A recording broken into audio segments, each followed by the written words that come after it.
it's Lorna from ATV Services, and today we're going to show you how to repair a puncture using our Tubeless tyre repair kit and our Sealy branded tooling, all available to purchase from our online store. We start off with lifting and supporting the vehicle in order to take the tyre off. This repair can be done while the wheel is on, but it's easier to show you for video purposes with it removed. Remove your wheel nuts using an impact wrench.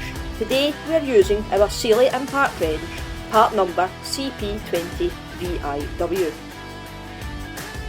Locate the puncture and mark where it is. You then want to remove the object from the tyre. In the kit you will find sealing radial inserts, a reaming tool and an insertion tool. Thread the insert through the tool in preparation of the repair.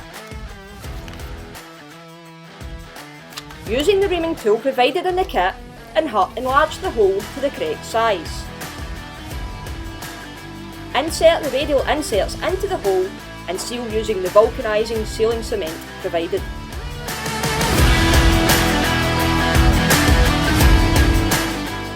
You then want to inflate your tyre to the correct pressure. Here it was 30 kPa, but you can refer to your owner's manual or the sticker located on your machine.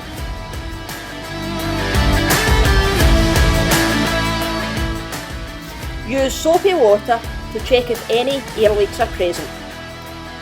If no bubbles show, then the repair is successful.